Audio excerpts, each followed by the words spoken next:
Éthiopie conflit, la ligne de front se rapproche de la capitale Addis Abeba. Nous allons parler de cela avec Mamadou Diouf. Bonjour à tous, bonjour à toutes. Mamadou Diouf, bonjour, vous allez bien? Bonjour Michel, je me porte très bien. Allez, les combats sont presque à Addis Abeba, la capitale. Ce conflit au niveau de l'Éthiopie entre le Tigré et Addis Abeba, finalement, les forces tigréennes avancent vers la capitale.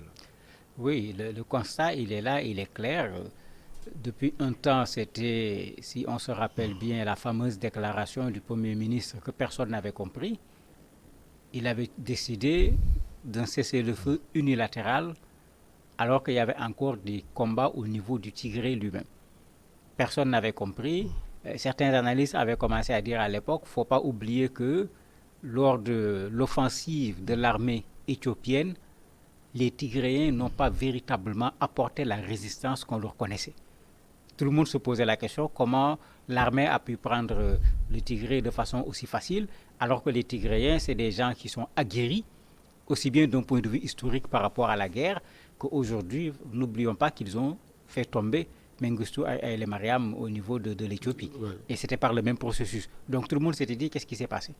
Et ceux-là avaient raison parce que c'est comme si les gens s'étaient dispersés.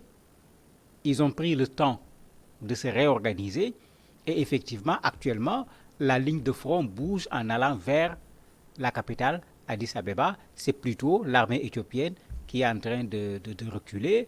Et si on voit la dernière déclaration du Premier ministre, il y a de quoi s'inquiéter, puisqu'ils sont encore à 400 km d'Addis Abeba.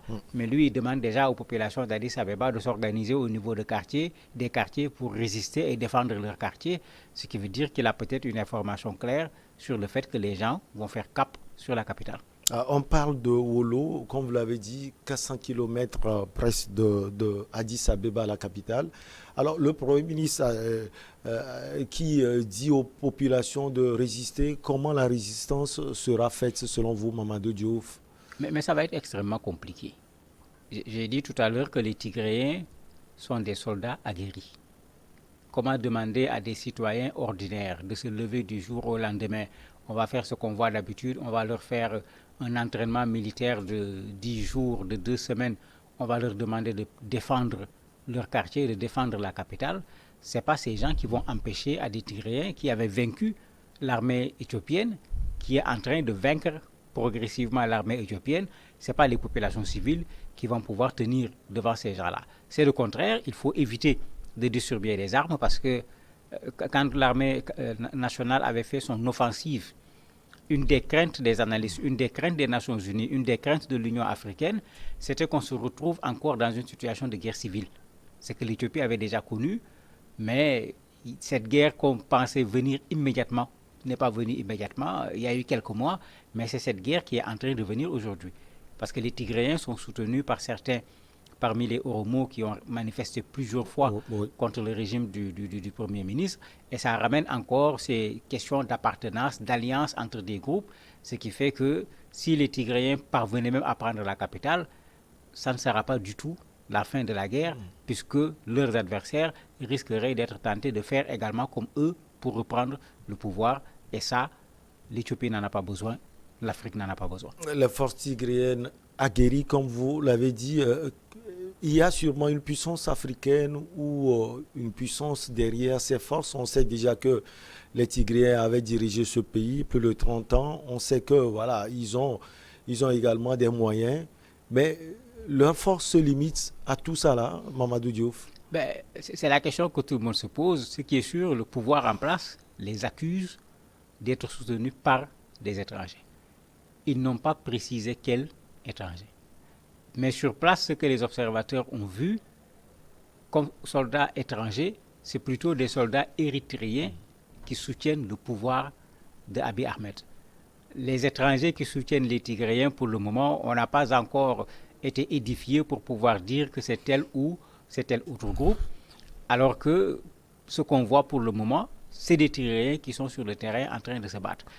Les accusations sont faites un peu dans tous les sens, mais il faut que ça puisse être étayé et ce n'est pas facile, puisque les journalistes accèdent difficilement à cette zone.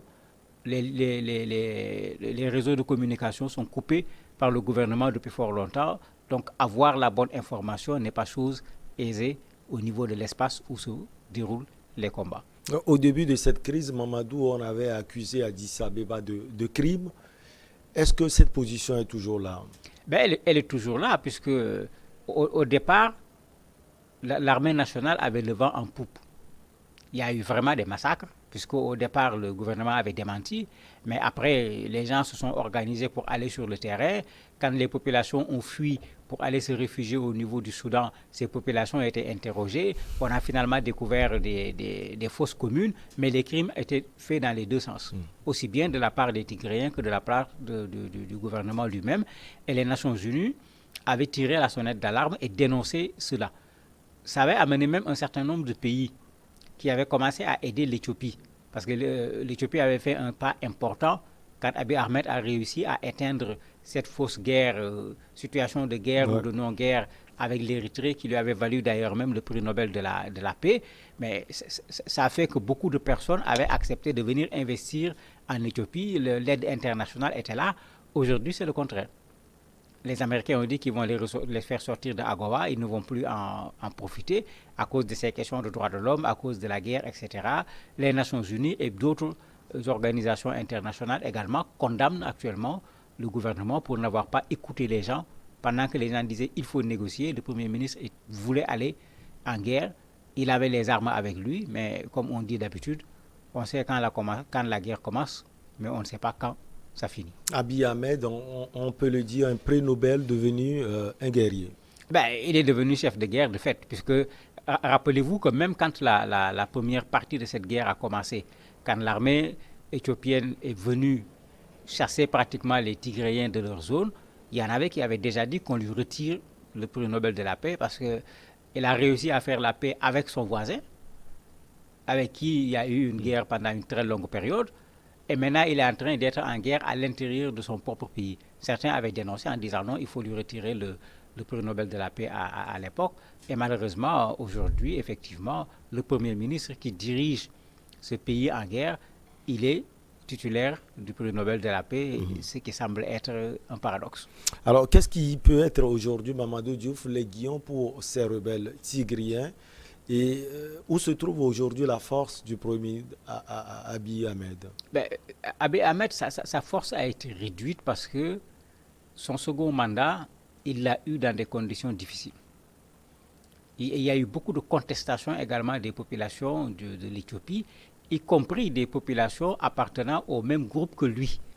Parce que les problèmes sociaux, les problèmes économiques sont là et ces problèmes n'ont pas été réglés, même si à cause de l'accord de paix avec l'Érythrée, il a eu sur le plan international une envergure extraordinaire avec ce prix Nobel de la paix. À l'intérieur, les problèmes n'avaient pas été réglés. Alors que tout le monde le sait, en Éthiopie, on n'a jamais été loin d'une guerre entre des groupes où certains revendiquent des territoires que d'autres leur avaient pris parce qu'ils étaient en position de force. C'est ce que les Tigréens avaient fait pendant qu'ils étaient au pouvoir. Quand le gouvernement est venu les chasser, la même chose s'est reproduite. D'autres sont venus occuper encore une partie des territoires des Tigréens. D'autres ont récupéré les territoires que les Tigréens leur avaient pris. Mais ça veut dire qu'il y a pratiquement des bombes un peu partout au niveau de l'Éthiopie. Et ce qu'ils doivent faire, c'est plutôt travailler à ce que cette citoyenneté puisse exister, une citoyenneté éthiopienne, que les gens comprennent qu'ils appartiennent au même pays, que les gens comprennent qu'ils ont un destin qui est lié et qu'ils se mettent au travail pour développer ce pays, au lieu de se faire la guerre les uns les autres pour prendre le pouvoir par la guerre, reperdre le pouvoir par la guerre. Ce pays continuera à être un pays en difficulté, tout simplement. Est-ce qu'on peut espérer un cessez-le-feu? Ben, ça dépendra de l'attitude de la communauté internationale par rapport aux Tigréens cette fois-ci. Ce n'est pas Abiy Ahmed qui va refuser. J'ai dit tout à l'heure qu'à un certain moment, la guerre n'avait pas pris cette ampleur. Certainement, il avait des informations que les Tigréens étaient en train de s'apprêter pour faire une offensive. Il avait lui-même pris l'initiative de déclarer un cessez-le-feu de façon unilatérale sans avoir eu à discuter avec les Tigréens. Donc, dans la situation actuelle, si une médiation de l'Union africaine, puisque c'est la médiation, à mon avis, la plus appropriée, réussissait à convaincre les Tigréens pour que les gens arrêtent de se faire la guerre, qui s'asseyent autour d'une table, c'est toute l'Éthiopie qui va gagner parce que ce pays a besoin de tout mais sauf d'une nouvelle guerre. Alors, sur le plan politique aussi, ce n'est pas cela. On ne voit pas le Premier ministre en odeur de sainteté avec l'opposition également.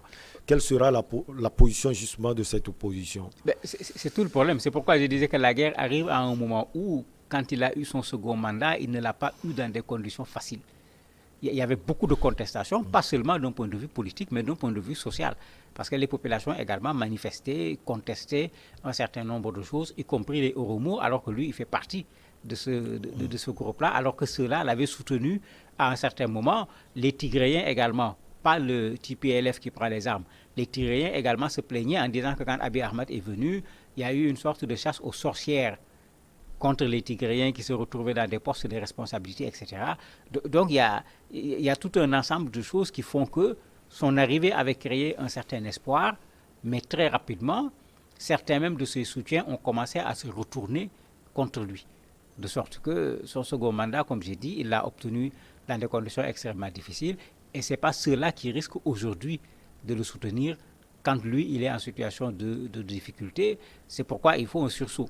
Il faut appeler les Éthiopiens, pas les Oromos, pas les Tigréens, pas le pouvoir ou l'opposition, mais les Éthiopiens à comprendre que dans cette guerre, l'Éthiopie n'a absolument rien à gagner, quel que soit celui qui va devenir le vainqueur par rapport à cette guerre, pour que les gens s'asseyent et trouvent une solution au lieu de choisir l'option armée. Vous avez parlé de soutien, y compris l'Érythrée. L'Érythrée, depuis l'accord de paix entre les deux pays, l'Érythrée a été du côté du gouvernement. Aujourd'hui, sur le terrain, c'est le pays qu'on peut dire qu'il est là. C'est vrai que pendant un temps, le gouvernement avait toujours nié la présence des Érythréens, mais dans une guerre, on fait des prisonniers. Dans une guerre, il y a des morts. Bon, quand on prend les morts, quand on prend les prisonniers, il est clair que celui-là n'était pas un Éthiopien, c'est un Érythréen, même si, pour faire la guerre, il avait porté la tenue de l'armée éthiopienne. Les gens ont pu prouver de façon très claire que l'Érythrée, effectivement, a participé à la guerre. Les Tigréens, même à un certain moment, avaient menacé d'aller attaquer Asmara, puisque ça fait partie de ce qui les avait fatigués. Ils avaient été pris en champ de lutte par l'Éthiopie et l'Érythrée. À l'époque, leur chef avait dit que si ça ne cessait pas, ils sont prêts à descendre également sur Asmara pour attaquer l'Érythrée. Si cela continue ainsi, puisqu'ils sont à 400 km d'Addis Abeba, ils risquent de faire tomber le Premier ministre Abiy Ahmed. Vous avez parlé tout à l'heure de la réaction de la communauté internationale, même de l'Union africaine. Qu'est-ce qu'elles peuvent faire, Mamadou Diouf? La meilleure chose qu'ils peuvent faire, c'est d'amener des forces pour arrêter cette avancée. Ce qu'on appelle les forces d'interposition. Parce que malheureusement, c'est ce que nous savons faire. Généralement, on ne va pas plus loin que ça. Ça permet d'arrêter l'avancée des Tigréens. Ça a été fait en Côte d'Ivoire, ça a été fait un peu partout. Maintenant, ça ne permet pas de résoudre le problème. La RDC est là avec une force des Nations Unies qui date de je ne sais combien d'années, qui était venue d'abord comme force d'interposition, qui est en train de s'éterniser. Comment on appelle ça encore? La Centrafrique est là. La Côte d'Ivoire a connu la même expérience. Mais ça permet au moins une chose, de mettre fin aux affrontements. Et ça permet d'avoir le temps de pouvoir discuter. Parce que quand on ne le fait pas, de façon générale, entre les belligérants, celui qui se sent en position de force a tendance à privilégier les armes.